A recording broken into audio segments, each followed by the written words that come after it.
வணக்கம். உள்ளது உள்ளபடி நிகழ்ச்சிக்கு வரவேற்கின்றோம்.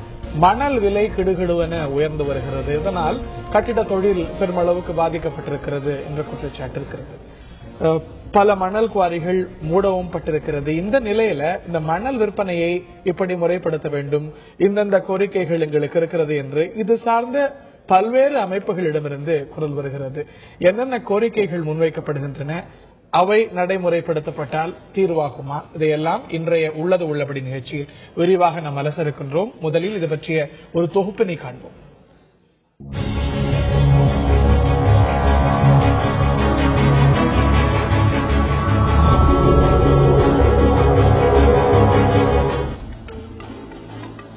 ஆறுகளில் கட்டுப்பாடு இல்லாமல் மணல் அள்ளப்பட்டதை அடுத்து 2011ஆம் ஆண்டு தனியாரிடம் இருந்த மணல் குவாரிகள் பொதுப்பணித்துறையின் கட்டுப்பாட்டில் கொண்டுவரப்பட்டது. பொதுப்பணித்துறையினர் ஒரு யூனிட் மணலை 312 ரூபாய்க்கு விற்பனை செய்கின்றனர்.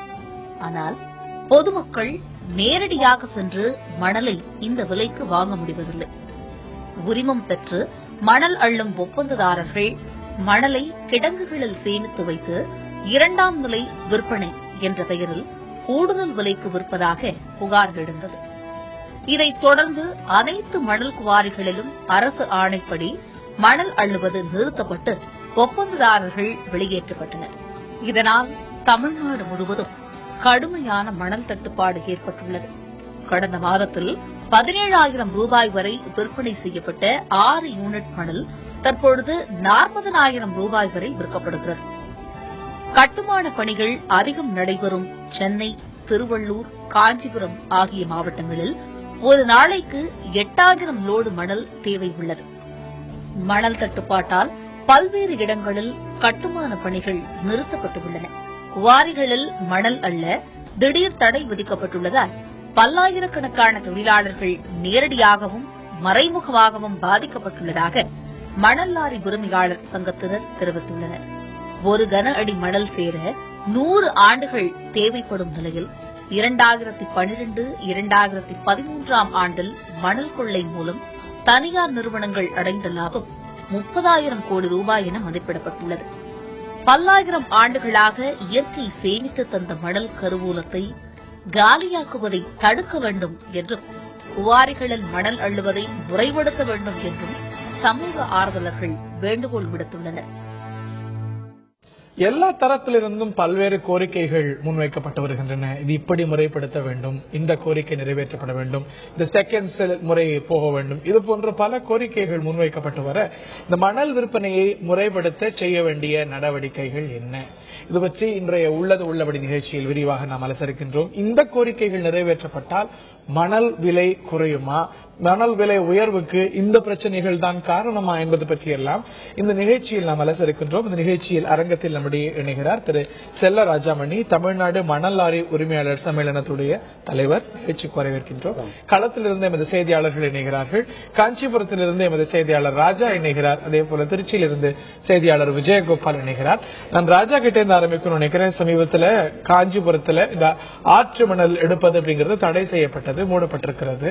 இதனது விளைவாகவும் இந்த ஒரு மணல் விற்பனை, இந்த மணல் விலை அப்படிங்கிறதும் பார்க்கப்படுகிறது.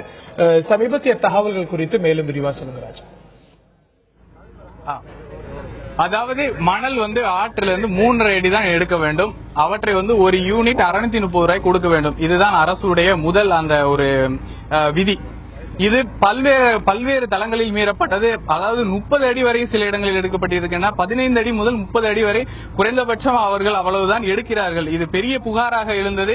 அதனை அடுத்து காஞ்சி மாவட்டத்தில் இருக்கக்கூடிய, காஞ்சி மாவட்டம் மட்டுமல்லாமல் பல்வேறு இடங்களிலும் அந்த மணல் ஆலைகள் மூடப்பட்டன. அதற்கு முக்கியமான இன்னொரு விஷயம் என்னவென்றால் பசுமை தீர்ப்பாயம் அந்த 5 ஆண்டுகளுக்கு மேல் செயல்படக்கூடிய அந்த ஆலைகளை மூட வேண்டும். சுற்றுப்புற, அதாவது நிலத்தடி நீர்மட்டம் வெகுவாக குறைந்து வருகிறது என்பது, அதே போன்று ஆறுகள் சிதைக்கப்படுகின்றன என்று கொடுக்கப்பட்ட புகாரின் அடிப்படையில் அந்த தீர்ப்பை கொடுத்திருந்தாங்க. அதனை அடுத்து அரசானது அந்த 5 ஆண்டுகளுக்கு மேல் இருந்த ஆலைகளை மூடியது. முதலில் 140 ஆலைகள் செயல்பட்டு வந்தது. பின்னர் 80 ஆலைகளாக குறைந்தது. பின்னர் 22 ஆலைகளாக சற்று நாட்களுக்கு முன்னால் வரை செயல்பட்டு வந்தது. தற்பொழுது அரசு அதையும் தடைபடுத்தியிருக்கிறது.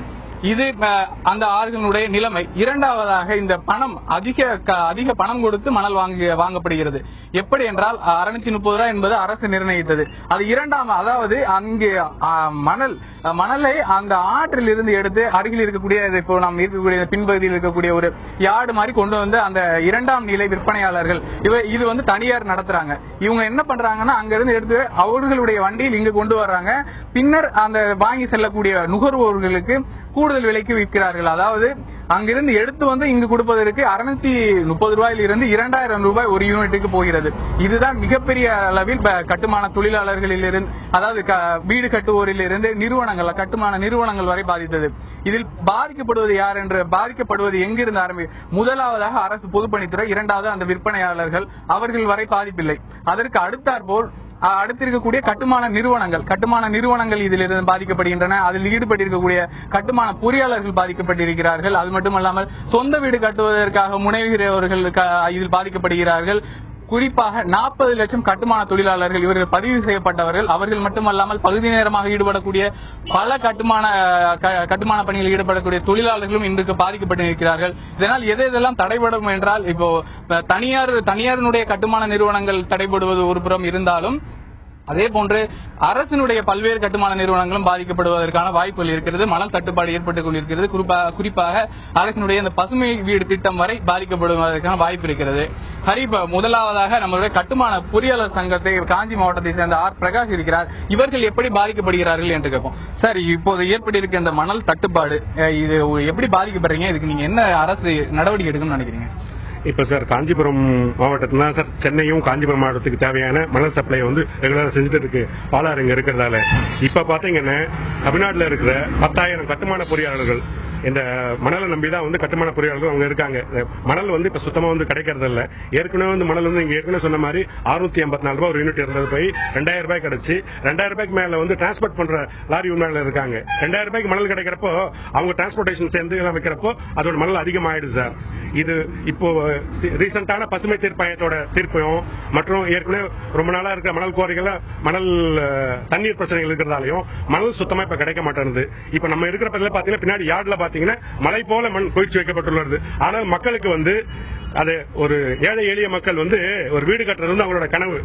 அவங்களோட வாழ்நாள்ல வந்து ஒரு வீடு சின்னதா ஒரு அவங்களோட சக்தி கட்டுற மாதிரி கடனை வாங்கி ஏதோ வந்து வீடு கட்டுறது அவங்களோட கனவு. அந்த கனவுகளே வந்து இப்ப நெசிந்து போயிடுது. காரணம் பாத்தீங்கன்னா மணல் இல்லாம கட்டுமான துறையில எந்த வேலையுமே நடக்காது. மணல் தான் வந்து மெயினான ஒரு பொருள் வந்து மணல், ஆற்று மணலுக்கு மாற்று ஏற்பாடுகளும் இப்ப எதுவும் இல்ல. இப்ப கட்டுமான பொருள் நாங்க வந்து என்ன பண்றோம்னா இதுக்கு மாற்று ஏற்பாடுகளும் பாக்குறோம். ஆர்டிபிஷியல் ஸ்டாண்ட் அந்த மாதிரியும் பாக்குறோம். கருங்கல்ல வந்து உடைச்சி கிரஷ் ஸ்டாண்டா பண்றதுக்கும் அதுக்கும் வந்து மூலக்கூறுகள் பாத்தீங்கன்னா கருங்கல் தான். தமிழக அரசு கிட்ட எங்களோட கோரிக்கை என்னன்னா, இப்ப இந்த மணல் தட்டுப்பாடால பாத்தீங்கன்னா 10,000 பொறியாளர்கள் தமிழ்நாட்டில் மட்டும் பாதிக்கிறாங்க நேரடியா. காஞ்சிபுரம் மாவட்டத்தில் பாத்தீங்கன்னா ஏறக்குறைய 3000-4000 பொறியாளர்களை பாதிக்கிறாங்க. தமிழகத்திலே பாத்தீங்கன்னா காஞ்சிபுரம் மாவட்டம் தான் வந்து கட்டுமான பணிகள் அதிகமா நடக்குது. எந்த விதமான மல்டிநேஷனல் கம்பெனி பார்த்தினாலும் இங்க காஞ்சிபுரம் மாவட்டம் நடக்குது. இப்ப இந்த மாதிரி மணல் தட்டுப்பாடு இல்லாதால ஏறக்குறைய பாத்தீங்கன்னா தமிழகத்துல 30 லட்சம் பதிவு செய்த தொழிலாளர்கள் தமிழகத்தில் இருக்க தொழிலாளர்களும் மற்றும் வேற்று மாநிலத்திலிருந்து வந்திருக்காங்க. அதர் மாநிலத்திலிருந்து வந்து செய்யற 10 லட்சம் தொழிலாளர்களும் நேரடியாக பாதிப்படைகிறாங்க. இப்ப இவங்களுக்கு எல்லாம் வந்து பாத்தீங்கன்னா இந்தியாவிலேயே விவசாயத்துக்கு அடுத்தபடியா வேலை வாய்ப்பு தர்ற தொழில் வந்து கட்டுமான தொழில் தான். இந்த கட்டுமான தொழிலை பொறுத்த வரைக்கும் அவங்கவுங்க அன்னைக்கு வேலை செஞ்சா அந்த காசு அந்த கூலியை வச்சுதான் அவங்களோட பொழப்பில நடக்குது. இதால வந்து பாத்தீங்கன்னா பொறியாளர் குடும்பங்கள் மற்றும் தொழிலாளர் குடும்பங்கள் இதை விட்டுட்டு அரசோட திட்டங்கள் பொதுப்பணித்துறை மூலமா செய்யற அரசு திட்டங்கள் மற்றும் வந்து நம்முடைய தமிழக அரசின் முக்கிய நோக்கமே பாத்தீங்கன்னா ஏழை எளிய மக்களுக்கு வந்து பசுமை வீட்டு திட்டம் அதை பண்றாங்க. ஒரு கிராமத்தில் இருக்கவங்களுக்கு கூட வீடு கட்டணும் அவங்களுக்கு வந்து இந்த மணல் கிடைக்க மாட்டேங்குது. அதனால எங்களோட கோரிக்கைகள் பாத்தீங்கன்னா தமிழக அரசுக்கு இந்த மணல் வந்து தங்கு தடை இல்லாமல் அரசே நேரடியாக 650 ரூபாய்க்கு இந்த யார்ட்ல விற்கிறது அதுக்கான முயற்சிகள் செய்யணும். அது மாதிரி செஞ்சதுன்னா அதோட பலன் வந்து நேரடியா வரும். கட்டுற காசு வந்து நேரடியா தமிழக அரசுக்கு போய் சேரும். அது இல்லாம ஏழை எளிய மக்களை வந்து அவங்க வந்து குறைந்த விலையில வந்து மணல் கிடைச்சதுன்னா அவங்களோட கனவுகள் இருக்கு பாருங்க, வாழ்க்கையில ஒரு வீட்டையா கட்டின்றது அந்த கனவுகள் நிறைவேறதுக்கு தமிழக அரசு உறுதுணை செய்யறது அடுத்த கோரிக்கையா வந்து எங்களுக்கு. மணல் இந்த மாதிரி பிரச்சனைகளுக்கு பசுமை தீர்ப்பாயத்து பிரச்சனை இருக்கு, தண்ணி கிடைக்கல பிரச்சனை இருக்கு. இதற்கான மாற்று ஹரி இப்ப முதல் குரல் அரசே இவற்றை வந்து ஏற்று நடத்த வேண்டும், அரசே அதை விற்பனை செய்ய வேண்டும். அதாவது மணல் எடுத்து இந்த இரண்டாம் நிலையாக இருக்கக்கூடிய விற்பனையாளர் என்ற தனியார் இதை நிறுத்திவிட்டு நேரடியாக கொள்முதல் செய்பவர்கள் பெற்றுக்கொள்ள வேண்டும் என்ற ஒரு கோரிக்கை முதலாவது பொறியாளர் கட்டுமான சங்க தலைவர் வைத்திருக்கிறார். ஹரி, பொறியாளர்கள் பெரிய அளவுக்கு பாதிக்கப்பட்டிருக்கின்றோம், இந்த முறை மாற்றப்பட வேண்டும், இந்த ஒரு ஸ்டாக் யார்டு முறை மாற்றப்பட வேண்டும் அப்படிங்கிறது அவருடைய கோரிக்கையா பார்க்கிறேன். லாரி உரிமையாளர்களும் இதே கோரிக்கையை முன்வைத்து தொடர்ந்து இந்த ஒரு பிரச்சனையை எழுப்பி வருகிறார்கள். அவர்களுடைய பார்வை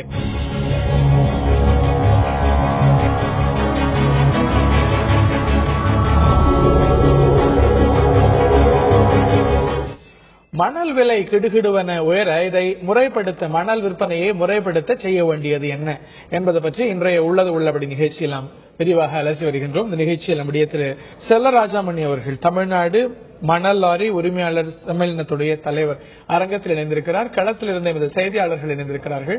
காஞ்சியில் இருந்த எமது செய்தியாளர் ராஜா மற்றும் திருச்சியில் இருந்த எமது செய்தியாளர் விஜய் கோபால் ஆகியோர் இணைந்திருக்கிறார்கள். நான் திரு செல்வராஜாமணி அவர்கள்ட்ட கேட்க விரும்புகின்றேன். பொறியாளர்களுடைய கோரிக்கையும் உங்களுடைய கோரிக்கையும் ஒன்றா பார்க்கிறார். அதாவது இந்த ஸ்டாக் யார்டு சிஸ்டத்தை பொறுத்த வரைக்கும் இப்படி புரிஞ்சுக்கலாமா? இந்த ஒரு ஸ்டாக் யார்டு முறை அப்படிங்கிறது 2011 கொண்டு வரப்படுது. அதுக்கு பல்வேறு கட்டுப்பாடுகளோடு தான் கொண்டு வரப்படுது. நீங்க எல்லாரும் கேட்கக்கூடிய விஷயம் ஸ்டாக் யார்டு முறை இருக்கக்கூடாது, நேரடியாக நாங்கள் வாங்கணும் அப்படின்னு. அது எடுத்தால் விலை குறைந்துவிடும், இந்த பிரச்சனை அறவே தீர்ந்து விடும் புரிஞ்சுக்கலாமா? நாங்கள் ஸ்டாக் யார்டே இருக்கக்கூடாது என்று எப்பொழுதுமே கூறவில்லை. ஸ்டாக் யார்டுகள் முறைப்படுத்த வேண்டும். மணல் குவாரியில் அரசு பொதுப்பணித்துறை மூலமே நேரடியாக லாரிகளுக்கு லோடு வழங்கினால் இந்த கொள்ளை நடப்பதற்கான வாய்ப்புகள் குறைவு. இரண்டாம் விற்பனை என்ற பெயரில் லோடிங் ஒப்பந்தம் பெற்ற நபர்களே தங்களுடைய சொந்த வாகனங்களை, பல்லாயிரக்கணக்கான வாகனங்களை போட்டு ஒரு லாரிக்கு ஒரு பர்மிட்டும் போட்டுக்கொண்டு பல்லாயிரக்கணக்கான லோடுகளை எடுத்து சென்று பதுக்கி வைத்து மணலை 4 மடங்கு குவாரியில் 630 ரூபாய்க்கு வைக்க வேண்டிய மணலை 4000 ரூபாய்க்கு விற்கிறார்கள் என்று சொன்னால் பொதுமக்களுக்கு எப்படி பயனாளி குற்றச்சாட்டு. 38C அப்படின்னு அரசாங்கம் கொண்டு வருது. நிறைய அமைப்புகள் இந்த முறையே கூடாது, ஸ்டாக் யார்டு முறையே கூடாது. நீங்க என்ன சொல்றீங்க? அதுல முறைகேடுகள் நடக்கக்கூடாது, அதை முறைப்படுத்தணும் அப்படின்னு சொல்றீங்க. ஆனால் இந்த ஸ்டாக் யார்டு முறையே கூடாதுன்னு சொல்றவங்களே எப்படி பார்க்கறீங்க? அந்த கோரிக்கை எப்படி பார்க்கறீங்க? முறைப்படுத்த தவறியதால் அனைவரும் ஸ்டாக் யார்டு என்ற சிஸ்டமே வேண்டாம் என்று கூறுகிறார்கள். அதை நாங்கள் கூட வேற வழி இல்லாமல் இப்பொழுது வேண்டாம் என்ற நிலைதான் எடுக்கிறோம். காரணம், அரசுக்கு பல்வேறு முறை தொடர்ந்து வலியுறுத்தியும் இரண்டாம் விற்பனையில் நடைபெறுகின்ற முறைகேடுகளை சரி செய்ய வேண்டும், கலைக்கப்பட வேண்டும், அல்லது இரண்டாம் விற்பனையும் பொதுப்பணித்துறையாலே நடத்தப்பட வேண்டும், லோடிங் கான்ட்ராக்டர் இரண்டாம் விற்பனை செய்யக்கூடாது என்பதை வலியுறுத்தி இதற்கு தீர்வு எட்டப்படாதனால் மணல் விலையை குறைக்க வேண்டும் என்று சொன்னால் முழுவதும் இரண்டாம் விற்பனை தடை செய்ய வேண்டும் என்றுதான் எங்களுடைய சங்கங்கள் சார்பாக. இதை பற்றி ஒரு குழப்பம் இருக்கலாம். இந்த இரண்டாம் நிலை விற்பனையினால மணல் விலை எப்படி கூடுதுன்னு நினைக்கிறீங்க நீங்க? அதனால அரசாங்கத்துக்கு இழப்பு ஏற்படுதுன்னு சொல்றீங்க. எதனால? நீங்க அதுக்கு கொடுக்கக்கூடிய காரணங்களை விரிவா சொல்லுங்க. அரசு மணல் குவாரிகளில் தனியார் நடத்தி கொண்டிருக்கின்ற பொழுது பல்லாயிரக்கணக்கான கோடி பணத்தை தனியார்கள் கொண்டு சென்றதால் அரசுக்கு வருவாய் இழப்பை வீட்டுவதற்காகவும் பயனாளிகளுக்கு மணல் குறைந்த விலையில் கிடைக்க வேண்டும் என்ற நல்லெண்ணத்துடன் தமிழகத்தினுடைய முதல்வர் மாண்புமிகு அம்மா அவர்கள் 2003ஆம் ஆண்டு பொதுப்பணித்துறையை நேரடியாக மணல் குவாரிகளை நடத்தும் என்ற அறிவிப்பு அறிவித்தார். அனைவரும் பொதுமக்கள், பயனாளிகள், மணலாரி உரிமையாளர் சங்கங்கள், பொறியாளர்கள் வரவேற்றோம். ஆனால் அந்த அரசாணையில் தெரிவித்துள்ள முறைகள் பணத்திற்கு பதிலாக அரசு மணல் குவாரியில் 2 யூனிட் மணலுக்கு ரூபாய் 630க்கும் 3 யூனிட் மணலுக்கு 945க்கும் வங்கி வரைவோலை பெற்றுக் கொண்டு மணல் லோடு செய்ய வேண்டும். இந்த அரசாணையை நடைமுறைப்படுத்தி மணல் குவாரியில் பணம் வாங்காமல் டிடி மட்டும் வாங்கிக் கொண்டு மணல் எங்களுக்கு லோடு செய்தால் கண்டிப்பாக மிக குறைந்த விலைகளுக்கு பயனாளிகளுக்கு எங்களால் மணல் கொடுக்க முடியும் இந்த நேரத்தில் சொல்லிக் கொள்கிறேன். ஸ்டாக் யார்டை நீங்க அப்படியே அப்புறப்படுத்தணுங்கிறீங்க. அது பல நடைமுறை விஷயங்களுக்கு உதவுது. இப்போ எல்லாம் பயிலாகி நிறைய லாரிகள் வரும்போது ஸ்டாக் யார்டு இல்லாம மணல் விநியோகம் செய்யறது அப்படிங்கிறது நடைமுறையில சரிப்படக்கூடிய விஷயம். நேரடியாக சங்கங்கள் சார்பாக அனைத்து மாவட்டம் லாரி உரிமையாளர்கள் பல்லாயிரக்கணக்கான ஏறத்தாழ தமிழகம் முழுவதும் 50,000 லாரிகள் முழு நேரம் இதில் ஈடுபடுத்தப்பட்டுள்ளோம். நேரடியாக பொதுப்பணித்துறை மூலம் அரசாணைப்படி டிடி பெற்றுக் கொண்டு 2 யூனிட் மணல் வழங்கினால் நேரடியாக பொதுமக்களுக்கு இதைவிட குறைந்த விலையில் கொடுக்க முடியும். ஸ்டாக் யார்டுக்கு சென்ற பிறகு தனியார் கட்டுப்பாட்டுக்கு சென்று விடுகிறது. அவர்கள் ஏகோபித்தமாக விலை நிர்ணயிக்கிறார்கள். அதை முறைப்படுத்தணும், அதுக்கான பல்வேறு விதிகள் இருக்கு, அந்த விதி மீறல்கள் இருக்கு அப்படின்னு நீங்க சொல்றீங்க. அந்த விதிகளை கடைபிடிக்கணும்னு சொன்னா சரி. இப்போ மணல் கிடைக்கக்கூடிய இடத்துக்கும் தேவைப்படுற இடமான சென்னைக்கும் இடையே தூரம் அதிகம் இருக்கலாம். அந்த சமயத்துல ஸ்டாக் யார்டு முறை அப்படிங்கிறது அதுக்கு பல வகையில உதவுது அப்படின்னு சொல்லலாம். அது முறையே கூடாது அப்படிங்கிறது உங்கள பலருடைய கோரிக்கையாக இருக்கிறது. அதை முறைப்படுத்தணும் நீங்க கேட்கணுமா? அது கூடவே கூடாதுன்னு சொல்லணும். காரணம், அந்த நடைமுறையில் பொதுப்பணித்துறை அலுவலர்கள் மணல் குவாரியில் மணலை லோடு செய்த பிறகு அந்த மணல் எங்கு செல்கிறது என்பதை கண்காணிப்பதற்கு அதிகாரம் இல்லை. சென்று சோதனை செய்வதற்கான அதிகாரம் அவங்களுக்கு வழங்கப்படவில்லை. வருவாய்த்துறையினரும் அங்கு இருக்கின்ற ஆவணங்களை சோதனையிடுவதில்லை. எத்தனை லோடு மணல் குவாரியிலிருந்து இவர்கள் எப்படி வாங்கி வந்தார்கள், மணல் குவாரிக்கு வாங்கி வரப்பட்ட அனைத்து லோடுகளுக்கும் உரிமையாக நடைச்சீட்டு போடப்பட்டுள்ளதா, அரசுக்கு பணம் போய் சேர்ந்தா என்பதில்லை. ஒரே ஒரு லோடு காலையில் போட்டுக்கொண்டு பர்மிட்டை போட்டுக்கொண்டு நடைச்சீட்டை 10 நடை ஒரு லாரியில் ஓட்டுகிறார் என்று சொன்னால் 9 நடை அரசுக்கு வருவாய் இழப்பு.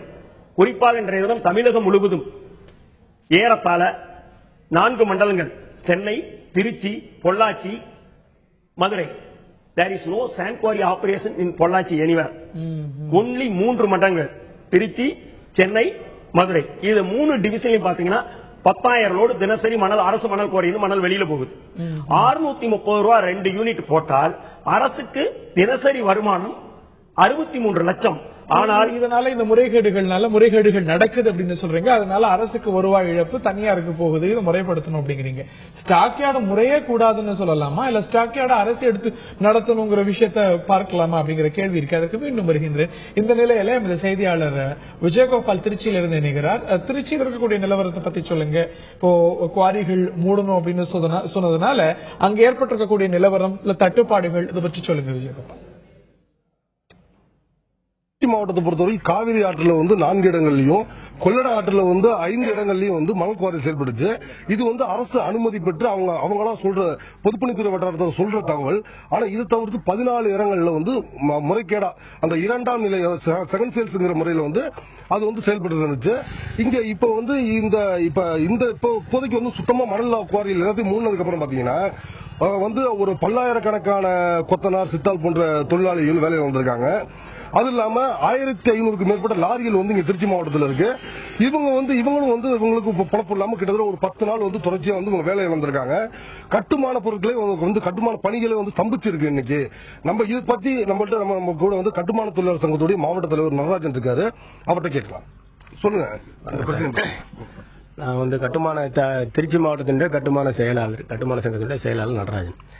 இதுல பாதிப்பு என்பது ஒட்டுமொத்தமாக கட்டுமான தொழிலாளி மட்டுமல்லாமல் விவசாயிகளும் பாதிக்கப்படக்கூடியதான் இருக்குது. என்னன்னு சொன்னா, மணல் அரசாங்கம் நிர்ணயிக்கப்பட்ட அந்த ஒரு மீட்டர் ஆழத்துக்கு அல்லனா பரவாயில்லை.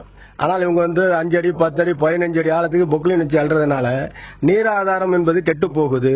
அது மட்டும் இல்லாமல் சரௌண்டிங்ல இருக்கக்கூடிய வாழ் மக்கள், அந்த மக்கள் மத்தியில் இருக்கக்கூடிய அந்த கிணற்று நீர் கூட கீழே இறங்கி போவது, தண்ணீர் பஞ்சம் ஏற்படக்கூடிய சூழல் இருக்குது. அதனால மணல் அரசாங்கமே ஏற்று நடத்தினா அது சரியா இருக்கும் என்பதுதான். பொதுப்பணித்துறை இதை கையில் எடுத்து 2 யூனிட்டுக்கு 620 ரூபாய் 26 ரூபாய் பில்லு போடுறாங்க. அந்த பில்லின் அடிப்படையில் போட்டாச்சுன்னு சொன்னா இப்போ நடைமுறையில் இருக்கக்கூடிய இந்த 10 பாக்கெட் 6 பாக்கெட் 4000 4500 2500 விற்கிறத அதிகமாக விற்கிறதுக்கான ஏற்பாடு என்பது லாரி உரிமையாளர் செய்ய முடியாது. 626க்கு வித்தாச்சுன்னு சொன்னாக்க அது ஒரு 1000 1500 இருக்கு. மற்றபடி திருச்சி மாவட்டம் அல்லாத மாவட்டங்கள்ல இருந்து இங்க அள்ளக்கூடிய சூழல் என்பது உருவாகி இருக்குது. மதுரை மாவட்டம் வருது, கொடைக்கானல் இருந்து வரேன்றாங்க, சரௌண்டிங் இருக்கக்கூடிய மாவட்டங்கள் போற இங்க அல்றேன்றாங்க. அப்போ அதோட நிலைப்பாடு என்பது தேவைக்கு ஏற்ப அவங்க விற்க ஆரம்பிச்சிடுறாங்க. செகண்ட் சேல்ஸ் என்ற மதத்தில் ஆத்துல இருந்து அள்ளி வெளியில போட்டு அந்த மணல செகண்ட் சேல்ஸுக்கு அதிகப்படியா விற்கிறதுனால தொழில் பாதிக்கப்படுது. இதுல நாங்கள் பாதிக்கப்படுறது மட்டுமல்லாமல் கட்டுநர் சங்கம் பாதிக்கப்படுது.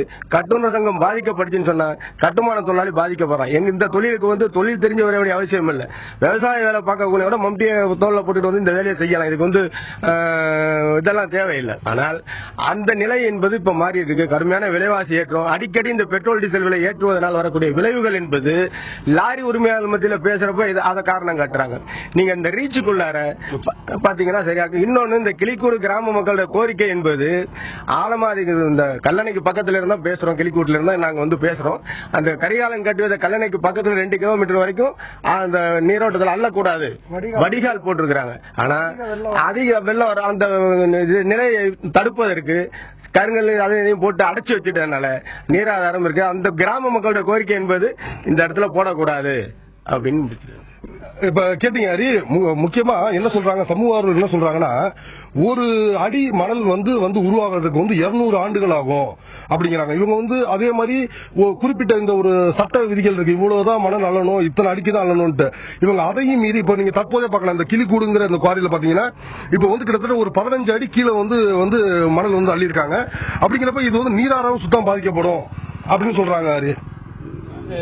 அனுமதியை தாண்டி செய்யப்படுவதனால்தான் தான் பிரச்சனை அப்படிங்கிறது வைக்கப்படக்கூடிய குற்றச்சாட்டாக இருக்கிறது.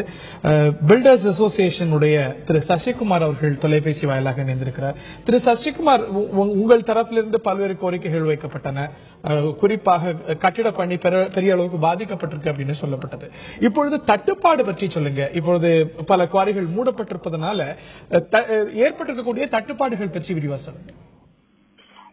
ஆக்சுவலா இப்ப நாங்க டெவலப்பர்னால எங்களுக்கு மணல் இல்லாதனால எங்களுக்கு என்ன ஆகுதுன்னா, ஒரு டெய்லி லேபர் எடுத்து வேலை செய்யறதுக்கே ரொம்ப கஷ்டப்படுறோம் நாங்க.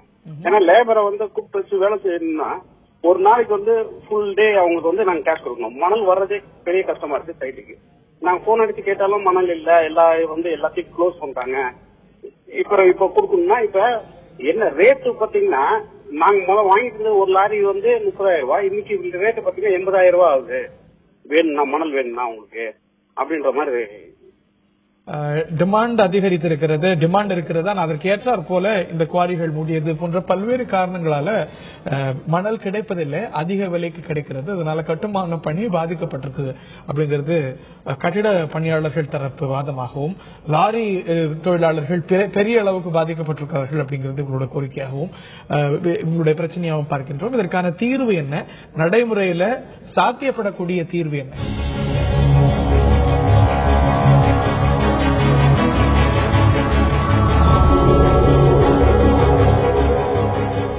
கட்டுமானத்திற்கு பிரதான பொருளான மணலின் விலை கிடுகிடுவென உயர்ந்திருக்கிறது. மணல் குவாரிகள் மூடப்பட்டிருக்கின்றன. இது போன்ற பல காரணங்கள் சொல்லப்படுகின்றன. இதற்கான நிரந்தர தீர்வு என்ன? இதை முறைப்படுத்த, மணல் விற்பனையை முறைப்படுத்த செய்ய வேண்டிய நடவடிக்கைகள் என்ன? இவற்றையெல்லாம் இந்த நிகழ்ச்சியில் நாம் விரிவாக பேசி வருகின்றோம். களத்திலிருந்து எமது செய்தியாளர்கள் ராஜா காஞ்சியிலிருந்து இணைந்திருக்கிறார். அதே போல எமது செய்தியாளர் விஜயகோபால் திருச்சியிலிருந்தும், அரங்கத்தில் திரு செல்லராஜாமணி தமிழ்நாடு மணல் லாரி உரிமையாளர்கள் சம்மேளனத்துடைய தலைவர் இருக்கிறார். இந்த ஒரு ஸ்டாக் யார்டு முறை, இரண்டாம் விற்பனை தான் கட்டுமான அமைப்பை சேர்ந்தவர்களாலும் சொல்லப்படுது. நீங்களும் இதை மையப்படுத்தி போராட்டம் எல்லாம் கூட நடத்திருக்கீங்க. இந்த ஸ்டாக் யார்டு இல்லாம இருக்கணும் அப்படிங்கிறது தான் பல பேரோட கோரிக்கையா பார்க்கிறோம். ஏன் இந்த கோரிக்கையை முன்னிலைப்படுத்தல? இன்னும் சிலர் இதையும் முன்வைக்கிறாங்க, அதாவது ஸ்டாக் யார்டை அரசாங்கமே எடுத்து நடத்தலாம் அப்படின்னு. அது உங்களுக்கு ஏற்புடையது? தனியார் எக்காரணத்தை கொண்டும், குறிப்பாக மணல் லோடிங் செய்யும் ஒப்பந்தக்காரர்கள் ஸ்டாக் யார்டை நடத்தக்கூடாது. அரசாங்கமே ஸ்டாக் யார்டு நடத்துவதில் எந்த விதமான ஆட்சேபனையும் இல்லை. அப்பொழுது முறைகேடு நடைபெறுவதற்கான வாய்ப்புகள் மிக குறைவு. அதுல சாத்தியக்கூறுகள் இருக்கிறதா? ஒரு மெஷினரியை அதற்காக முடுக்கிவிட்டு அது நடைமுறையில சாத்தியப்படக்கூடிய விஷயம் தான். பொதுப்பணித்துறையால் முடியாதது எதுவுமே இல்லை. அப்ப ஏன் ஸ்டாக் யார்டு முறை வந்தது? எதற்காக லைசன்ஸ் கொடுத்து 38C வந்தது? 38C யாருக்கு வேண்டுமென்றாலும் கொடுக்கப்படலாம் நடைமுறை. யார் வேண்டுமானாலும் ஸ்டாக் யார்டு நடத்தலாம் சட்டப்படி. ஆனால் அந்த ஸ்டாக் யார்டு முறைப்படுத்தி நடத்தப்படாதால் தான் அந்த சிஸ்டமே வேண்டாம் எடுக்க சொல்லி நாங்கள் அரசை கேட்டுக்கொள்கிறோம். பொதுமக்களுக்கு மிகவும் பாதிப்பை ஏற்படுத்த ஸ்டாக் யார்டு நடத்துவர்கள் நடைமுறைப்படுத்துகிறார்கள். அவர்களுடைய சுயலாபத்தை மட்டும் பார்க்கிறார்கள். பயனாளிகள் பெரிதும் பாதிக்கப்படுகிறார்கள். இருக்கக்கூடிய விதிகள், லைசன்ஸ் இருக்கணும், சேல்ஸ் ஸ்லிப், இது மாதிரி நிறைய விதிகள் இந்த 38C கொடுக்கப்பட்டிருக்கு. அது இன்ஸ்பிரிட் நடைமுறைக்கு வந்தால், அதாவது தனியார் உட்பட எல்லாருமே அதை கடைபிடித்தால் இந்த பிரச்சனையே இருக்காதுன்னு புரிஞ்சுக்கலாமா? தனியார் இதுவரை பார்த்து விட்டோம். நடைமுறையில் சாத்திய கூறியலை தனியாரால் நடத்தப்படும் அனைத்து ஸ்டாக் யார்டுகள் மக்கள் விரோதமாக செயல்படுகிறது. இதனால் அரசுக்கும் பயனாளிகளுக்கும் எந்த பிரயோஜனம் இல்லை. எனவே ஸ்டாக் யார்டு என்பதை வேண்டாம், நடைமுறைப்படுத்துவதை நிறுத்த வேண்டும். இல்ல, உங்களுடைய கோரிக்கை என்ன? இப்போ இந்த மணல் விலை உயர்வுக்கு ஸ்டாக் யார்டு காரணம் போன்ற பல காரணங்கள் சொல்றீங்க. உடனடியாக செயல்படுத்தணும் அப்படின்னு நீங்க கோரிக்கையா வைக்கக்கூடிய விஷயங்கள் என்ன? தற்சமயம் தமிழகம் முழுவதும் ஏறத்தாழ 130க்கும் மேற்பட்ட குவாரிகள் 4 மண்டலங்களில் இயங்கி வந்தன. தேசிய பசுமை தீர்ப்பாயம், மாநில சுற்றுச்சூழல் ஆணையங்களால், நீதிமன்றங்களால், அந்தந்த மாவட்ட ஆட்சித்தலைவர்களால் பல்வேறு காரணங்கள் 5 வருடத்துக்கும் மேற்பட்ட இயங்கிய குவாரிகள் எல்லாம் நிறுத்தப்பட்டுள்ளன. தமிழக அரசு உடனடியாக இன்றைய தினம் குவாரிகள் முழுவதும் இயங்காமல் நிறுத்தி வைக்கப்பட்டுள்ளதால் தமிழகம் முழுவதும் கடுமையான மணல் தட்டுப்பாடு ஏற்பட்டுள்ளது. சென்னை எடுத்துக்கொண்டு சொன்னால் 3500 ரூபாய்க்கு ஒரு யூனிட் மணல் நாங்கள் வழங்கி வந்தோம். இன்றைய தினம் 10,000 ரூபாய் கொடுப்பதற்கு பயனாளிகள் தயாராக இருக்கிறார்கள். மணல் இல்லை. கோவையில் எடுத்துக்கொண்டால் 3000 ரூபாய்க்கு போன மணல் இன்றைய தினம் 6000 7000 கொடுக்க தயாராக பயனாளிகள் இருந்தும் மணல் கிடைப்பதில்லை. காரணம், திருச்சி மண்டலத்தில் 19 குவாரிகள் கடந்த ஒரு வாரத்திற்கு முன்பு இயங்கி வந்தன. அந்த 19 குவாரிகளும் எந்த விதமான முன்னறிவிப்புமின்றி பொதுப்பணித்துறையால் நடத்தப்படுகின்ற குவாரிகள் என்ன காரணத்துக்கே மூடப்பட்டது என்று தெரியாமல் நிறுத்தி வைக்கப்பட்டுள்ளார்கள். பொதுப்பணித்துறையைச் சேர்ந்த அலுவலர்களை நேற்றுக்கு முன்பும் நாங்கள் சம்மேளனத்தின் சார்பாக தலைமை பொறியாளரை சந்தித்து மனு கொடுத்து கேட்டாலும் எங்களுக்கு எதுவும் தெரியாது, நிறுத்தப்பட்டுள்ளது, இயங்கினால் வந்து மணல் போட்டுக் கொள்ளுங்கள் என்று கூறுகிறார். 10,000 15,000 சொல்றீங்க, ஆனா நிதர்சனம் இன்னும் அதிகமாக இருக்கிறது. 50,000 போயிடுச்சோ அப்படிங்கிற ஒரு எண்ணம் தான் இருக்கு. ஒரு யூனிட் சொல்கிறேன், ஒரு நடையை நீங்கள் சொல்கிறீர்கள். ஒரு நடை 40,000 கிடைக்கவில்லை. உண்மை. இதே நிலை நினைத்தால் கட்டுமான பணிகள் ஏற்கனவே 90% முடங்கி போய்விட்டன. 10 லட்சத்திற்கும் மேற்பட்ட கட்டுமான தொழிலாளர்கள் வேலையை வந்து விட்டார்கள். லட்சக்கணக்கான லாரி உரிமையாளர்களுடைய குடும்பங்கள் வாங்கிய நிதி நிறுவனங்கள் கடனை கட்ட முடியாமல் தற்கொலை செய்யும் சூழ்நிலை உருவாகியுள்ளது. எனவே உடனடியாக மாண்புமிகு அம்மா அவர்கள் தமிழக முதல்வர் தமிழகம் முழுவதும் பொதுப்பணித்துறையை வேகமாக செயல்படுத்தி புதிய மணல் குவாரிகளை அதிக எண்ணிக்கையிலான துவங்கி அரசாணைப்படி மணல் குவாரிகளில் வங்கி வரைவோலை பெற்றுக் கொண்டு மணல் வழங்கினால் கண்டிப்பாக எந்த ஊழலும் நடைபெறாமல் மணலை பயனாளிகளுக்கு குறைந்த விலையில் கொடுக்கலாம். அரசாங்கத்துடைய பங்கு அதிகரிக்க வேண்டும். இந்த விஷயத்தை பொறுத்த வரைக்கும் தனியாருடைய பங்கு இருக்கக்கூடாதுங்கிறது அவருடைய பார்வையாக இருக்கிறது. நேரடியாக லாரி உரிமையாளர்களுக்கு கொடுக்கணும் அப்படின்னு. இந்த நிலையில எமது செய்தியாளர் ராஜா கிட்ட கேட்கிறேன், அங்கிருந்து வரக்கூடிய கோரிக்கைகள் என்னவாக இருக்கிறது? நாம் புரிந்து கொள்கின்றோம், மணலுக்கு தட்டுப்பாடு இருக்கிறது, இதற்கான காரணங்களும் புரிந்து கொள்ளக்கூடியது. இந்த நிலையில அவர்கள் என்ன கோரிக்கையை பிரதானமா முன்வைக்கிறாங்க? பல்வேறு தரப்பினரும் கூட அருகாமையில் இருக்காங்க. சரி, அவர்களுடைய பாதிப்பிற்கு முன்னால் செல்வதற்கு முன்னால் நம்ம இந்த விவாதம் தொடங்கியது முதலே அரசே விற்பனை செய்ய முடியுமா என்ற கேள்வி எழுந்தது. நீங்களும் எழுப்பியிருந்தீர்கள். அதற்கு ஒரு உதாரணமாக இன்று நடந்திருக்கிறது. நாம் காஞ்சி மாவட்டத்தில் இருக்கக்கூடிய பழைய சீவரம் பகுதியில் இருக்கிறோம். இந்த பகுதியில் இருந்த ஆலையை 1.5 மாதத்திற்கு முன்பாக மாவட்ட ஆட்சித்தலைவர் மூடினார். அதனை அடுத்து தனியாரிடம் இருந்த அந்த தீக்கி வைக்கக்கூடிய மணலை எடுத்து வைக்கக்கூடிய அந்த ஸ்டாக் யார்ட் அரசு கையகப்படுத்தியது. இன்றைக்கு அதை மாவட்ட ஆட்சியர் இங்க இருக்கக்கூடிய 80,000 யூனிட் இந்த ஸ்டாக் யார்ட்ல இப்ப இருக்கு. இதை வந்து விற்கிறதுக்கான முடிவு எடுத்திருக்காங்க. அதன்படி என்ன பண்ணிருக்காங்கன்னா, ஒரு யூனிட் மணல் வந்து 630 ரூபாய், அதனுடன் இரண்டாவதாக மணலை அள்ளி போடுவதற்கான கூலி மற்றும் டிடி, அதாவது விருப்ப மனு இன்று வந்து பதிவு செய்யலாம். மொத்தமாக 712 ரூபாய் அளவிற்கு ஒரு யூனிட் மணலை இன்று இந்த காஞ்சி மாவட்டத்தில் இருக்கக்கூடிய இந்த 80,000 யூனிட்டை முடிவு செய்வதாக மாவட்ட ஆட்சியர் அலுவலகத்திலிருந்து அறிவிப்பு வந்திருக்கிறது. அதற்கான விருப்ப மனு பெறப்படுகிறது. எனவே இதை அரசு ஏற்று நடத்த முடியும் என்ற ஒரு சூழ்நிலை உருவாகி இருப்பதாக பலர் தெரிவித்திருக்கிறார்கள். இரண்டாவதாக இப்போ பார்த்தோம்னா சென்னையில இப்போ நடுத்தர வர்க்கம் முதல் பெரிய பெரிய கட்டுமான நிறுவனங்கள் பாதிக்கப்பட்டாலும் அங்க இருக்கக்கூடிய இந்த பிளாட் சிஸ்டத்துல நிறைய வாங்கக்கூடியது நடுத்தர வர்க்க மக்களாக தான் இருக்காங்க. எனவே அந்த கூலி தொழிலாளிகளில் இருந்து வீடு கட்ட நினைப்பவர்களில் இருந்து நடுத்தர வர்க்கம் கிட்டத்தட்ட அனைவருமே ஒரு பாதிக்கப்படும் சூழல் எழுந்திருக்கிறது. இவர்களுடன் கட்டுமான நிறுவனங்கள் பாதிக்கப்படுகிறது. பெரிய அளவில் முதலீடு செய்த கட்டுமான நிறுவனங்களும் பாதிக்கப்படுகிறது. அதனுடைய காஞ்சி மாவட்ட தலைவர் இருக்கிறார், அவரிடத்தில் கேட்போம். சார், இப்போ எத்தனை சதவீத அளவுக்கு உங்களுடைய கட்டுமான நிறுவனங்கள் பணி நடத்திட்டு இருக்கீங்க? உங்களுக்கு எந்த அளவுக்கு, எவ்வளவு ரூபாய் அளவுல எவ்வளவு உங்களுக்கு பாதிப்பு ஏற்பட்டது? சார், ஒரு நாளைக்கு வந்து சார் முதல்ல நான் வந்து chairman builders association of India Chengalpattu centre, நான் காஞ்சிபுரத்துல இருந்து பேசிட்டு இருக்கேன். இப்போ வந்து யார்டு பக்கத்துல இருந்து பேசிட்டு இருக்கேன், பழேஸ்வரம் யார்டு பக்கத்துல இருந்து பேசிட்டு இருக்கேன். இப்ப பாத்தீங்கன்னாக்கா எங்க கட்டுமான தொழில வந்து கட்டிட தொழிலாளர்கள் நிறைய பாதிக்கப்பட்டிருக்காங்க. நாங்க வந்து ஒப்பந்தம் போட்டிருக்கோம். 6 மாசத்துக்கு முன்னாடி போட்ட ஒப்பந்தம், 3 மாசத்துக்கு முன்னாடி போட்ட ஒப்பந்தம் எல்லாமே வந்து இப்போ ஒன்னும் கேள்விக்குறியாகி நிக்குது. அதாவது எந்த வேலையும் வந்து சரியா நின்னு போச்சு, எல்லாமே நின்னு போயிருக்கு. எங்களுக்கு வந்து எல்லா வேலையே வந்து மணல் கிடைக்காதனால சுத்தமா நின்னு போயிருக்கு. எங்களுக்கு வந்து ஒப்பந்தம் போட்ட ரேட்ல இருந்து இன்னைக்கு எங்களால வந்து அந்த ரேட்டை வந்து முடிக்க முடியுமான்ற சந்தேகம் வந்திருக்கு. தொழிலாளர்கள் வந்து வேற தொழில் இல்லாதனால நாங்க அவங்க வந்து சும்மா உட்கார வச்சு நாங்க கூலி கொடுத்துட்டு இருக்கோம். இன்னைக்கு வந்து எங்க தொழிலாளர்களுக்கும் ஒப்பந்த தொழிலாளர்களுக்கும் எங்களுக்கும் வந்து ஒரு நடைமுறை சிக்கல் பாதிப்பு. அதாவது எவ்வளவு ஒரு நீங்க இப்ப ஒரு நிறுத்துறீங்க, வேலையை நிறுத்துறீங்க, இப்ப எத்தனை நாளா உங்களுடைய கட்டுமான நிறுவனங்கள் வேலையை நிறுத்தி இருக்கு, அதுல ஏற்படக்கூடிய இழப்பு எவ்வளவு உங்களுக்கு? சார், ஒரு நாளைக்கு வந்து கோடிக்கணக்கான இழப்பு காஞ்சிபுரம் மாவட்டத்துக்கு இழப்பு ஏற்படுது சார். எங்களுக்கு வந்து கிட்டத்தட்ட இப்ப நீங்க வேலைன்னு பார்த்தோன்னா ஒரு 20% கூட நடக்கல. எங்களுக்கு வந்து காஞ்சிபுரம் மாவட்டத்தில் பூராவுமே எங்களுக்கு வந்து 20% நடக்கல. ஒப்பந்தக்காரங்களும் சரி, கான்ட்ராக்டுக்காரங்களும் சரி, எங்க சங்கத்தை சேர்ந்தவங்க எல்லாருக்குமே வந்து பாதிப்பு ரொம்ப அதிகமா இருக்கு. ஆமா, ஹரி, ஒட்டுமொத்தமா அதாவது சென்னை சுற்றி உள்ள பகுதிகள் கட்டுமான வளர்ச்சி அபரிமிதமான வளர்ச்சி.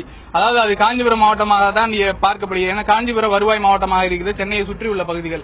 இங்க இருக்கக்கூடிய 90% கட்டுமான பணிகள் தற்பொழுது நின்று இருப்பதாகவே தகவல்கள் கிடைக்கின்றன. 90% அளவிற்கு பாதிக்கப்பட்டிருக்கிறது. ஆனால் மணல் ஒரு சில இடங்களில் கிடைக்கிறது, அதுவும் கூடுதல் விலைக்கு கிடைப்பதாக தகவல்கள் வெளியாக இருக்கிறது. அவர் ஏற்கனவே கூறியது போல 6 யூனிட் கொண்ட ஒரு லாரி தற்பொழுது 40,000 முதல் 50,000 வரை சென்னை பகுதிகளிலும், மற்ற தஞ்சாவூர் மற்றும் தஞ்சாவூர் போன்ற அந்த தஞ்சாவூர் மற்றும் கும்பகோணம் அந்த பகுதியில் 30,000 ரூபாய்க்கு கிடைப்பதாகவும், நெல்லை ஆகிய பகுதியில் 40,000 முதல் 50,000 வரை கிடைப்பதாகவும் ஒரு தகவல் இருக்குது. ஹரி, ரைட்.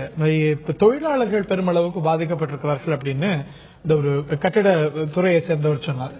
இவங்களோட விஷயமும் கூட அதுதான். எங்களுடைய லாரி பணியாளர்கள் பாதிக்கப்பட்டிருக்கிறோம், ஏறத்தாழ 40,000 மணல் லாரி உரிமையாளர்கள் பாதிக்கப்பட்டிருக்கிறோம் அப்படிங்கிறது உங்களுடைய வாதம். இந்த நிலையில திருச்சியில் இருக்கக்கூடிய அந்த செய்தியாளர் விஜய் கிட்ட கேட்க இருக்கின்றேன். விஜயகோபால், இப்போ தொழிலாளர்கள் பெருமளவுக்கு பாதிக்கப்பட்டிருக்கிறார்கள். இப்போ இந்த ஒரு மணல் அள்ளக்கூடிய விஷயம் பாதிக்கப்பட்டிருப்பதனால இந்த தொழிலாளர்களுக்கு ஏற்பட்டிருக்கக்கூடிய பாதிப்பு குறித்து மேலும் தகவல்களை சொல்லுங்க. நிச்சயமா திருச்சி மாவட்டத்தை பொறுத்த வரைக்கும் 3 லட்சம் பேர் கட்டுமான தொழில்கள் ஈடுபட்டிருக்காங்க. இவங்க கடந்த 10 நாளாவே முழுமையா அந்த மணல் தட்டுப்பாடு அப்படின்னால மணல் மட்டும் தான் முக்கிய ஆதாரம் இந்த கட்டுமான தொழிலுக்கு. இந்த மணல் இல்ல அப்படிங்கிற பட்சத்தினால இவங்க வேலை இல்லாம கடந்த 10 நாளா பெரும் சிரமத்துக்குள்ளாகி இருக்காங்க. அதே போல மணல் லாரியை பொறுத்த வரைக்கும் மணல் லாரியினாலே ஒரு லாரி டிரைவர், ஒரு கிளீனர், அதுக்கப்புறம் அதுக்கு உண்டான உரிமையாளர், இது மாதிரி இவங்களை சார்ந்த ஒரு குடும்பம் அப்படி எடுத்துக்கிட்டா கிட்டத்தட்ட 1.5 லட்சம் பேர் பக்கத்தில் இருப்பாங்க. இங்க இவங்களும் கடுமையா பாதிக்கப்பட்டிருக்காங்க. அதே மாதிரி தொடர்ச்சியா ஒரு சந்தேகத்தை எழுப்பிக்கிட்டே இருக்காங்க. அதாவது அரசு பண்ண முடியுமா, மணல் குவாரி எடுத்து அரசு பண்ண முடியுமாங்கிறது ஒரு பெரிய சந்தேகமா இருக்கு. அதற்கு ஒரு நல்ல உதாரணமா இங்க இருக்க என்ன சொல்றாங்கன்னா, டாஸ்மார்க் நிர்வாகம் தனியார் வசம் தான் இருந்துச்சு. அதை அரசு ஏற்றதுக்கு அப்புறம் அதோடைய முழு வருமானம் கிட்டத்தட்ட இன்னைக்கு 24,000 கோடி ரூபாய் ஆண்டுக்கு வருமானம் அரசுக்கு போயிட்டு இருக்கு. அதே மாதிரி அரசு மனசு வச்சுட்டா தனியார்ட்ட இந்த குவாரியில வாங்கி அந்த வருமானத்தை சரியான முறையில் திருப்பி மக்களுக்கே செலவழிக்கலாம் அப்படின்னு சொல்றாங்க. அதே போல நம்ம கட்டுநர் சங்கத்தில் இருக்க முன்னாள் தலைவர் மஞ்சுநாத் அவர் நம்மளிடையே இருக்காரு. அவர் சொல்ற கருத்துக்களை சில கேளுங்க. சொல்லுங்க, என்ன பாதிப்பு ஏற்பட்டு மணல்னால? நான் மஞ்சுநாத், அகில இந்திய கட்டுநர் சங்க திருச்சிராப்பள்ளி மையத்தின் முன்னாள் தலைவர். இப்ப 10 நாளைக்கு முன்னாடி வரைக்கும் மணல் கிடைச்சிக்கிட்டு இருந்துச்சு. கன்ஸ்ட்ரக்ஷன் ஆக்டிவிட்டிஸ் ஃபுல்லாவே நல்லபடியா நடந்துகிட்டு இருந்துச்சு. இப்பொழுதுக்கு விவசாயத்துக்கு அடுத்தபடியா கட்டுமான தொழில் தான் நாட்டினுடைய வளர்ச்சியை குறிக்கக்கூடியது. இப்ப விவசாயம் மணல் மெயின், கட்டடத்துக்கு மெயின் மணல் இல்லாத காரணத்தினால் இப்பொழுது வேலைகள் நிறுத்தப்பட்டுள்ளது.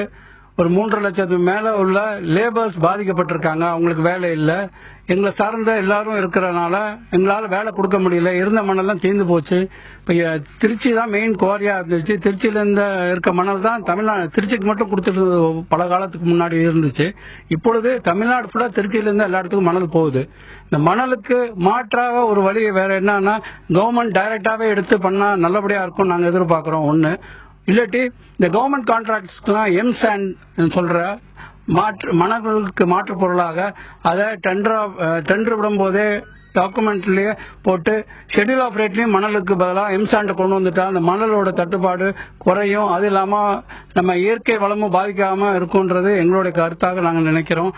இந்த மணலுக்கு மிக விரைவில் தமிழக அரசு சீக்கிரமாக மீண்டும் பழைய மாதிரியே குவாரியை கொண்டு வந்து எல்லாருக்கும் சப்ளை செய்தாதான் இந்த லேபர்ஸ், நாங்க பில்டர்ஸ், கான்ட்ராக்டர்ஸ், இன்ஜினியர்ஸ், வேலை எல்லாருமே பாதிச்சிருக்கோம். அது வேலை சீக்கிரம் வந்தா நல்லதுன்னு நாங்க எதிர்பார்க்கிறோம். இது எங்களுடைய தாழ்மையான கருத்து என்று கூறி இதற்கு தமிழக முதல்வர் உடனடியாக தீர்வு காண வேண்டும் என்று கேட்டுக்கொள்கிறோம். நன்றி. பொதுவாரி அதாவது என்ன நினைக்கிறாங்க, தனியார் வசம் கண்டிப்பா போயிடக்கூடாது மணல் குவாரி அப்படிங்கிற கருத்துல எல்லாருமே உறுதியா இருக்காங்க. இப்ப ஒரு கொத்தனார் ஒருத்தர் நம்ம கூட இருக்காரு. அவர் அது எவ்வளவு பாதிப்பு உள்ளா இருக்காரு அப்படிங்கறது நம்ம கேட்போம். உங்க பேர் சொல்லுங்க, என்ன பாதிப்பு உங்களுக்கு? மணல் இல்லாத காரணத்தினால ஒரு 10 நாளா வேலை செய்ய முடியல. இதனால எல்லாத்துக்கும் ரொம்ப கஷ்டமா இருக்கு. அன்றாட வாழ்க்கை சூழலுக்கு சாப்பாட்டுக்கே ரொம்ப சிரமமா இருக்க சூழ்நிலையா இருக்கு. அதனால மணல் குவாரி திறந்தா கொஞ்சம் நல்லா இருக்கும் வேலைக்கு. தொழிலாளர் தன்னோட கருத்தை பதிவு பண்ணாரு. இதுதான், அதாவது மணல் குவாரிங்கிறது வந்து இப்ப திருச்சி மாவட்டத்திலிருந்து நம்ம தமிழகம் மட்டுமல்லாமல் வெளி மாநிலங்களுக்கு கொண்டு செல்லப்படுகிறது. இது வந்து பொதுவா வந்து மணல் குவாரி நம்ம இயற்கை வளத்தையும் காப்பாற்றணும், மணலும் வந்து நமக்கு தேவை அப்படின்னு யோசிக்கிறப்ப நம்ம கண்டிப்பா வந்து வெளி மாநிலங்களுக்கு செல்ல வேண்டிய மணலை வந்து தடை வச்சுட்டாங்கனாலே நமக்கு வந்து நிறைய மணல் வந்து நமக்கு வந்து மணல் விலையும் குறையும், நமக்கு வந்து மணல் நமக்கு தேவையான அளவுக்கு மணல் கிடைக்கும் சொல்றாங்க.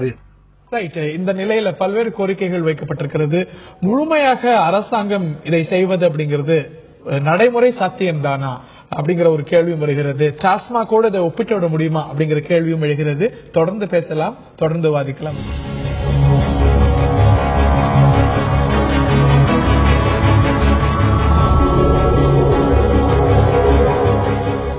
முறைப்படுத்தப்படுமா மணல் குவாரிகள்? மணல் விலை உயர்ந்திருக்கிறது.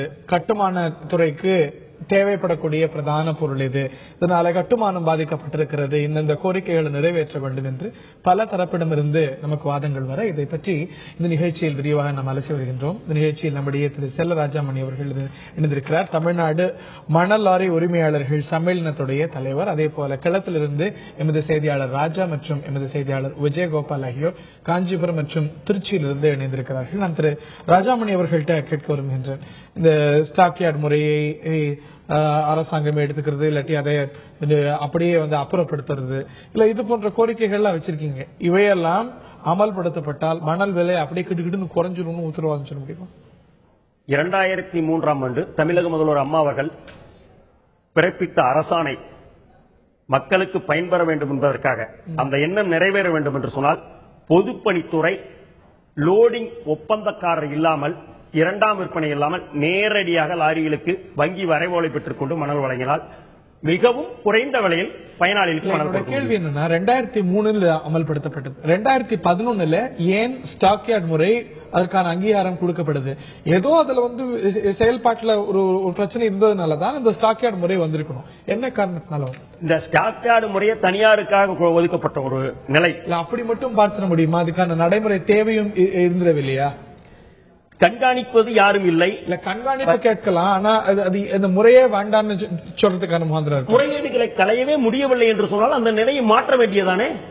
ஒரு வாகனம் ஓடுகிறது, சரி செய்யப்படுகிறோம், பழுது நீக்கப்படுகிறோம், பழுது நீக்கும் ஓடவில்லை என்று சொன்னால் அந்த வாகனத்தை கால் என்பது வேறு, ஸ்டாக் யார்டு என்பது வேறு. இது ஒரு உயிர் சம்பந்தப்பட்டது. ஸ்டாக் யார்டு அது இல்ல. ஸ்டாக் யார்டுல விதிகள் மீறப்படுது அப்படிங்கறத உங்களுடைய குற்றச்சாட்டு. விதிகளை இன்னும் கடுமையா அமல்படுத்துறதுக்கான முறைகளை நீங்க கண்டறிஞ்சு சொல்லணுமா? இல்ல இதுவே வேண்டாம் எல்லாத்தையுமே அரசாங்கம் நடத்தணும் அப்படின்னா நாட்டில் இருக்கக்கூடிய அனைத்தையுமே அரசாங்கம் நடத்தினா சரியாதான் இருக்கும். அது சாத்தியமாங்கிறது கேள்வி. இந்த இரண்டாம் விற்பனை மணலை நீடித்தால் கண்டிப்பாக தொடர்ந்து முறைகேடுகள் நடைபெறும். எந்த எண்ணத்திற்காக இந்த 2003ஆம் ஆண்டு பொதுப்பணித்துறை நடத்தும் என்று அரசாணை பிறப்பிக்கப்பட்டது அந்த எண்ணம் நிறைவேறாது என்பது எங்களுடைய ஆணித்தரமான கருத்து. பொதுமக்கள், பயனாளிகள், கட்டுமான தொழிலாளர், வல்லுநர் ஒட்டுமொத்தம் அந்த ஜிஓவை எடுக்க வேண்டும் என்று கூறுகிறோம். இடைப்பட்ட தீர்வுன்னு எதுவுமே சொல்லலையா? மேலும் விதிகளை கடுமையாக்கி தனியார கூட கண்காணிக்கக்கூடிய ஒரு முறை அப்படிங்கறது சாத்தியப்படாதுன்னு நினைக்கிறீங்க? இரண்டாம் விற்பனையில் பொதுப்பணித்துறை அதிக அலுவலர்களை நியமித்து பொதுப்பணித்துறையை நேரடியாக இரண்டாம் விற்பனை செய்யலாம். மணல் குவாரியின் அருகிலை டிப்போக்கள் அமைத்து பொதுப்பணித்துறையை நேரடியாக மணலை விற்பனை செய்வது எங்களுக்கு ஆட்சேபனை. ஏற்கனவே கூட கேட்டேன், ஆனாலும் கேட்கிறேன். இப்போ வந்து மணல் தேவைப்படுற ஒரு இடமும் மணல் கிடைக்கக்கூடிய இடமும் தூரம் இருக்கு. அப்படி இருக்கும்போது நேரடியா இப்போ அங்கிருந்து எனக்கு லாரியில கொடுத்துருங்க அப்படின்னா அது எவ்வளவு பெரிய நடைமுறை சிக்கலை கொடுக்கும். அந்த வகையில ஸ்டாக் யார்டு பயன்படுகிறது அப்படிங்கறத மறுக்க முடியுமா? பொதுப்பணித்துறை நேரடியாக இரண்டாம் விற்பனை டிப்போ அமைக்க வேண்டும் என்று சொன்னால் எங்களை போல லாரி உரிமையாளர்களை டெண்டர் கேட்டு லாரிகள் இண்டிவிஜுவல்ஸ் 1-2 என்ற எண்ணிக்கையில் ஓபன் டிரான்ஸ்பரண்டாக ஒரு டெண்டர் நடைபெற்று அதற்கு லோடிங் மட்டும் எடுத்துச் செல்வதற்கு எங்கள் லாரியை உபயோகித்துக் கொள்ளலாம். தனிநபர் ஒருவர் மட்டுமே இப்பொழுது அந்த பணியை செய்வதால் அவர் கொள்ளையடித்துக் கொண்டிருக்கிறார். இல்ல உங்களுக்காக தான் நீங்க பேசுறீங்க. மணல் விலை குறையணுங்கிறதுக்காக கூட லாரி உரிமையாளர்களுக்கு நன்மை கிடைக்கணும்னு பேசுற மாதிரி தான். எங்களுடைய நன்மைக்காக மட்டும் நான் பேசவில்லை. பயனாளிகளுக்கு குறைந்த விலையில் கிடைக்க வேண்டும் என்று சொன்னால் லோடிங் ஒப்பந்ததாரர் முறை ரத்து செய்து பொதுப்பணித்துறை நடத்தினால் ஒரே தீர்வு. இதில் மாறுபட்ட கருத்தே கிடையாது. இதுல நடைமுறை சிக்கல் உங்கள்கிட்ட இது அமல்படுத்தல 2011 வந்தாலும் கூட இப்பொழுது கூட இந்த முறை மாறிடல. இது நடைமுறைக்கு வராமல் இருக்கிறதுக்கு உங்களுடைய கோரிக்கை ஏற்கப்படாமல் இருக்கிறதுக்கான சொல்லப்படுற காரணங்கள் என்ன? காரணம், இன்றைய தினம் பொதுப்பணித்துறை அலுவலர்கள் மணல் குவாரியில் மிக குறைந்த எண்ணிக்கையிலே உள்ளார்கள். பொதுப்பணித்துறை அலுவலர்கள் யாருமே அங்க நடைச்சீட்டு கொடுப்பதில்லை. லோடிங் ஒப்பந்தக்காரரே நடைச்சீட்டு கொடுக்கிறார். லோடிங் ஒப்பந்தக்காரர் 2 யூனிட் மணலுக்கு பதிலாக 4 யூனிட் மணல் லாரி உரிமையாளர்களை வற்புறுத்தி ஏற்றுவதால் நாங்கள் வழியில் லாரிகளை மடக்கி அபராதம் விதிக்கப்படுகிறோம். 2 யூனிட்டுக்கு மட்டும் பர்மிட் கொடுத்து 4 யூனிட் மணல் ஏற்றி 4 யூனிட் பணத்தை பெற்றுக் கொள்வதால் அரசுக்கு செல்லக்கூடிய நூற்றுக்கணக்கான ஆயிரக்கணக்கான கோடி வருவாய் இழப்பை தனியார்கள் கொண்டு செல்கிறார்கள். வாங்கணும். நீங்க எதற்காக வாங்கணும்?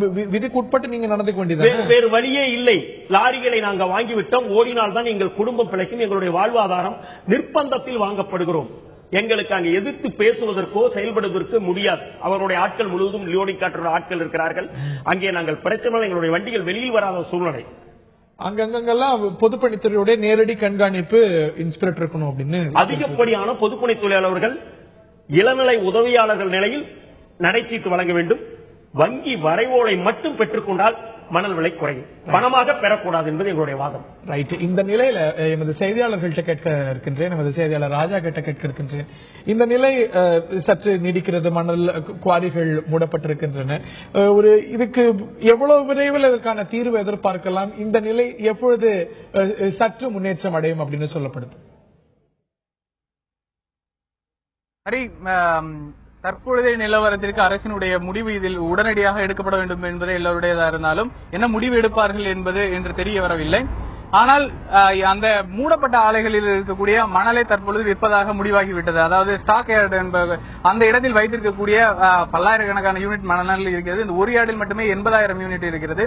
இந்த மாதிரியானவற்றை அதே விலைக்கு பொதுப்பணித்துறை மூலியமாக தற்பொழுது விற்பனை செய்ய ஏற்கனவே ஆவணம் செய்யப்பட்டு இன்று காஞ்சிபுரம் மாவட்டத்தை பொறுத்தவரை காஞ்சிபுரம் மாவட்டத்தில் இருக்கக்கூடிய கலெக்டர் ஆபீஸில் இன்று அதற்கான விருப்ப மனு தரப்பட்டுக் கொண்டிருக்கிறது.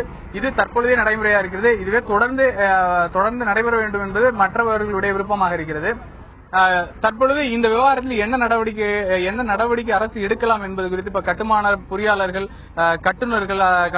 கட்டுநர்கள் அதே போன்று லாரி ஓனர்ஸ் உரிமையாளர்கள் உட்பட பலர் நம்மிடம் இருக்கிறார்கள். அவர்களிடம் சில அவர்களுடைய கருத்துக்களை கேட்கலாம். சார், நீங்க இந்த இதுக்கு என்ன தீர்வா நினைக்கிறீங்க? கண்டிப்பா இது கவர்மெண்ட் தான் எடுத்து நடத்தும் சார். இது பெர்மனண்டா நடத்தும். அதுதான் எங்களுடைய வேண்டுகோள். சரி, நீங்க உங்களுக்கு எது வசதியா இருக்கும்? நீங்க இங்க இருந்து எடுத்து, அதாவது யார்ட்ல இருந்து எடுத்து போறது ஈஸியா, இல்ல உங்க ஆற்றுல இருந்து நேரடியா அந்த மணல் குவாரிகள்ல இருந்து மணல் எடுத்துட்டு வந்தா உங்களுக்கு விலை குறைன்னு எதிர்பார்க்கறீங்களா? ஆற்றுல இருந்து எடுத்தா விலை குறைவா இருக்கும். அரசே அது ஏற்று ஆற்றுல இருந்து மணல் எடுத்து வழிவகை செய்ய மார்க்கெட். சரி, நீங்க அதே கருத்தையே முன்வைக்கிறோம் சார். அதாவது அரசே இந்த மணல் எடுத்து நடத்துறதுக்கு கருத்தை வைக்கிறோம். சரி, நீங்க சொல்லுங்க. இந்த மணல் குவாரிகள்ல இருந்து நேரடியா பெறப்படணும்னு நினைக்கிறீங்களா, இல்ல அல்லது இந்த யார்டுகள்ல இருந்து எடுக்கிறது இன்னும் சுலபமாக இருக்கும் அப்படின்னு நினைக்கிறீங்களா? ஆத்துல இருந்து நேரடியா எடுக்கணும். எடுத்தாக்கா வீண் செலவு இருக்காது. அந்த மாதிரி பண்றதுதான் கரெக்ட். அரசே எடுத்து நடத்தும் பொழுது எங்களுக்கு நியாயமான விலையில மணல் கிடைக்கும். மணல் தடமும் சீராக அள்ளப்படும். ஆற்றுப்படை கரெக்டா இருக்கும். பசுமை வளம் பாதிக்காம இருக்கும். அதனால கம்பல்சரியா இதை அரசே தான் எடுத்து நடத்தணும். பொதுப்பணித்துறை மூலமா முறையா நடத்தினா எல்லாருக்கும் நல்லது. ஆற்றில், அதாவது குவாரிகளில் இருந்து மணலை எடுப்பதோ அல்லது இது போன்ற யார்டுகளில் கொண்டு சேமித்து விற்பதோ, அது எதுவாக இருந்தாலும் அரசே நடைமுறைப்படுத்த வேண்டும் என்பதை இவர்கள் அனைவரது, அதாவது கட்டுமான தொழிலில் ஈடுபட்டிருக்கக்கூடிய அதை சார்ந்துள்ள தொழிலாளர்கள், ஊழியர்களுடைய அந்த கோரிக்கையாக இருக்கிறது. இதில் இரண்டாவதாக இன்னொரு கருத்தையும் முன்வைக்கிறார்கள். அதாவது யார்டுக்கும் அது எடுக்கப்படக்கூடிய அந்த மணல் குவாரிகளுக்கும் இடைப்பட்ட தூரம் ரொம்ப தூரம் கிடையாது, மிக அருகில் தான் வைத்திருக்கிறார்கள். சொல்லப்போனால் சாலை வசதி எங்கிருக்கிறதோ அந்த அளவில் தான் வைத்திருக்கிறார்கள் ஒழிய கிடைக்க வேண்டிய இடத்திற்கே மிக அருகில் கொண்டு அவர்கள் கொடுத்து இவ்வளவு அதிக பணம் கொடுத்து வாங்கும் நிலையில் இல்லை. இது மிக அருகில் தான் இருக்கிறது. இதற்கே அதிக கட்டணம் வசூலித்து விடுகிறார்கள். அதாவது இரண்டாம் நிலை விற்பனையாளர்கள் இருக்கக்கூடிய தனியார் நிறுவனங்கள் விற்று விடுகிறார்கள் என்பதை, அதாவது இது போன்ற கருத்தை முன்னிறுத்தியே இந்த கோரிக்கை எழுந்திருக்கிறது. அதாவது சிறிது காலமாக இந்த கட்டுமான தொழில்கள் மிக அதிக அளவில் பாதிக்கப்பட்டு கொண்டிருக்கின்றன. தமிழகம் முழுவதுமே 80% அளவிற்கு பாதிக்கப்பட்டிருப்பது அதாவது இது இன்னும் சில நாட்களுக்கு கூட நீடிக்க கூடாது என்பதே அனைவருடைய எதிர்பார்ப்பாக இருக்கிறது. அரசினுடைய நடவடிக்கை அவர்களே எடுக்க வேண்டும் என்பதையும் பொதுமக்கள் விரும்புகிறார்கள். ஹரி, நீண்ட நாட்கள் நீடிக்க கூடாது அப்படிங்கறது தான் எல்லாருடைய எண்ணமாகவும் இருக்கிறது. அங்க வைத்திருக்கக்கூடிய கோரிக்கையை ஒருமித்தமா பார்க்கிறோம். ஆனால் அது எந்த அளவுக்கு உடனடியாக நடைமுறையில் சாத்தியங்கிற கேள்வி எழ திருச்சியிலிருந்தும் கருத்துக்களை பெற நினைக்கின்றோம். திருச்சியில உங்களுக்கு அருகாமையில மற்றும் பலர் இருக்காங்க அப்படின்னு புரிஞ்சுக்கிறேன். அவங்களுடைய கருத்துக்களை கேட்டு சொல்லுங்க. கோபால். நிச்சயமா அதாவது திருச்சியில் மட்டுமல்ல தமிழகம் முழுவதும் உள்ள கட்டுமான தொழிலாளர்கள், கட்டுநர்கள், பிளாட் ப்ரொமோட்டர்ஸ் இவங்க எல்லாத்துடைய விருப்பமும் அரசை ஏற்றுக்கணுங்கிறது தான். இப்ப நம்ம அருகில் கட்டுமான தொழிலாளர் சங்கத்தினுடைய செயலாளர், மாவட்ட செயலாளர் பூமாலை இருக்காரு, அவர்கிட்ட கேட்போம். என் பேர் பூமாலை, கட்டுமான சங்கத்தோட மாவட்ட தலைவர். இன்னைக்கு என்னன்னா 5,500 விற்கிறப்ப மணல் ஏழை விவசாயிகள், நடுத்தர மக்கள்கள் வீடு தங்குதடை இல்லாம கட்டினாங்க. அதே போல அரசாங்கம் பசுமை வீடு திட்டம் என்று சொல்றப்ப 5,500 மணல் விலை. இன்னைக்கு மணல் 11,000 10,000 விற்கிறப்ப அரசாங்கம் கொடுக்கிற நிதியும் பத்தாது, மணல் விலையும். அதே போல கட்டுநர்கள் ஒரு வருஷத்துக்கு முன்னா ஒரு 6 மாதத்துக்கு முன்னாடி ஒரு ரேட்டு போட்டு கட்டட கான்ட்ராக்ட் பேசுவாங்க. அதே அரசாங்கத்தில் உள்ள கட்டடங்களும் ஒரு ஏலம் விட்டு டெண்டர் விட்டு அதை எடுப்பாங்க. ஆனா இன்னைக்கு மணல் விற்கிற விலைக்கு ஏலம் எடுத்தவங்களும் டெண்டர் எடுத்தவங்களும் கட்டுநர்களும் அதே போல கட்டுமான தொழிலாளிகள், கொத்தனார்களும் இன்னைக்கு வேலை எண்மையே ரொம்ப கம்மியா இருக்கு. என்ன விஷயம்னா நடுத்தர மக்கள் வீடு கட்டுறதை நிறுத்திட்டாங்க. ஒரு 10-15 நாளா அவங்க இருக்கிற விலைவாசிக்கும் கூலிக்கும் சம்பந்தமில்லாம இருக்கு. அந்த வகையில் அதே போல மணலை நேரடியாக அரசாங்கம் எடுத்து நடத்தினால் நடுத்தர மக்களும் கட்டுநர்களும் தொழிலாளிகளும் பயமில்லாம பாதுகாப்பும் இருக்கும். அந்த வகையில அரசாங்கமே இந்த மணலை எடுக்கணும் என்றுதான் எங்களோட கருத்து, பொதுமக்களோட கருத்து. நிச்சயமா அவர் கருத்து பதிவு பண்ணாரு. அதாவது இப்ப நம்ம கடைசியா வந்த தகவல் படி பாத்தீங்கன்னா ஒரு மகிழ்ச்சியான தகவல் கூட சொல்லலாம். இப்ப முசிறி அருகே சொரியம்பட்டி அப்படிங்கிற ஒரு இடத்துலயும் சிறுகமணி அப்படிங்கிற இடத்துலயும் கல்லணை அடுத்த சுக்காம்பூர்ங்கிற இடத்துலயும் இந்த 3 இடங்கள்லயும் அரசே குவாரி இப்ப ஓபன் பண்ணிருக்காங்க அப்படின்னு தகவல் வந்திருக்காரு. அது இதே இப்ப இந்த குவாரிகள் தொடர்ந்து அரசே செய்யணும் அப்படிங்கறதா இவங்களுடைய கோரிக்கையா இருக்காரு. ரைட். இந்த நிலையில கடைசி கேள்வியை திரு ராஜாமணி அவர்கள்ட்ட கேட்க விரும்புகின்ற, நீங்க என்ன சொல்றீங்க? நீங்க ஒரு எங்கள்கிட்ட கொடுங்க அப்படிங்கிறீங்க, அதாவது நேரடியாக லாரி உரிமையாளர்கள் பயன்படுற மாதிரியான கொடுங்க அப்படின்னு சொல்றீங்க. இது முறைகேடே இல்லாத ஒரு நிலையை உருவாக்கும் அப்படின்னு சொல்லலாம். நீங்க என்ன சொல்றீங்க? முறைகேடு நடக்குது, ஹோல்சேலா முறைகேடு நடக்குது அப்படின்னு. உங்கள்கிட்ட கொடுத்தா ஏன் ரீட்டைலுக்கு சிறிய அளவிலான முறைகேடுகள், லாரி ஓனர்ஸே அதை சிறிய அளவில் பதிக்க வைக்கிறதுக்கான வாய்ப்பு ஏன் ஏற்படக்கூடாது? அந்தந்த மாவட்டங்கள் நடைபெறும் அரசு மணல் குவாரிகளை மகளிர் சுய ஒதுக்கலை எப்படி அரசு பயன்படுத்துகிறதோ அதுபோல் இந்த முறைகேடை தவிர்க்கும் பொருட்டு அந்தந்த மாவட்ட மணலாரி உரிமையாளர் சங்கங்களிடையே அந்த குவாரியின் லோடிங் ஒப்பந்தம் இப்பொழுது நடைமுறை எடுத்து அவர் எங்களிடம் ஒப்படைத்தால் அரசுக்கு மாதம் ஒன்றுக்கு கூடுதலாக 100 கோடி ரூபாய் கொடுக்க தயாராக உள்ளதை இன்றைய தினம் மாண்புமிகு அம்மா அவர்களுக்கு மெத்த பணிவோடு தெரிவித்துக் கொள்கிறேன். ரைட். நாங்கள் சவால் விடுகின்றோம். இது இந்த முறை மாற்றப்பட்டால் அரசுக்கு பெரிய அளவுக்கு நன்மையும் வருமான கூடுதலும் கிடைக்கும் அப்படிங்கிறது உங்களுடைய வாதமாகவும்.